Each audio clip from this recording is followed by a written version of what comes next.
സംസ്ഥാനത്ത് വരും ദിവസങ്ങളിൽ മഴ ശക്തമാവും. ബുധനാഴ്ച വരെ മഴയ്ക്ക് സാധ്യതയെന്ന് കേന്ദ്ര കാലാവസ്ഥാ നിരീക്ഷണ കേന്ദ്രം. ഇന്ന് 3 ജില്ലകളിൽ ഓറഞ്ച് അലർട്ടാണ്. മഴയ്ക്കൊപ്പം ഇടിമിന്നലിന് സാധ്യതയുള്ളതിനാൽ ജാഗ്രത പാലിക്കണമെന്നും മുന്നറിയിപ്പുണ്ട്. ഇടുക്കി, കണ്ണൂർ, കാസർഗോഡ് ജില്ലകളിലാണ് ഇന്ന് ഓറഞ്ച് അലർട്ട് പ്രഖ്യാപിച്ചിട്ടുള്ളത്. പത്തനംതിട്ട, പാലക്കാട്, മലപ്പുറം, കോഴിക്കോട്, വയനാട് ജില്ലകളിൽ യെല്ലോ അലർട്ടും പ്രഖ്യാപിച്ചു. 15-ാം തീയതി വരെ അതിശക്തമായ മഴയ്ക്ക് സാധ്യതയുണ്ട്. 40 കിലോമീറ്റർ വേഗതയിൽ കാറ്റ് വീശാനുള്ള സാധ്യതയുണ്ടെന്നും കാലാവസ്ഥാ നിരീക്ഷണ കേന്ദ്രം അറിയിച്ചു. നാളെ പത്തനംതിട്ട, ഇടുക്കി, പാലക്കാട്, മലപ്പുറം, വയനാട് ജില്ലകളിൽ യെല്ലോ അലർട്ടും പ്രഖ്യാപിച്ചിട്ടുണ്ട്. മണിക്കൂറിൽ 60 മുതൽ 115 മില്ലിമീറ്റർ വരെ മഴ ലഭിക്കാനുള്ള സാധ്യതയാണുള്ളത്. ശക്തമായ മഴയിൽ ഉരുൾപൊട്ടൽ, മണ്ണിടിച്ചിൽ സാധ്യതയുള്ള പ്രദേശങ്ങളിൽ താമസിക്കുന്നവർ അധികൃതരുടെ നിർദ്ദേശാനുസരണം മാറി താമസിക്കണം. കേരള, കർണാടക, ലക്ഷദ്വീപ് തീരങ്ങളിൽ മത്സ്യബന്ധനത്തിനും വിലക്കേർപ്പെടുത്തി.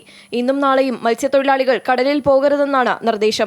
ശക്തമായ കാറ്റിനും സാധ്യതയുള്ളതിനാൽ ജാഗ്രത പാലിക്കണമെന്നും നിർദ്ദേശമുണ്ട്.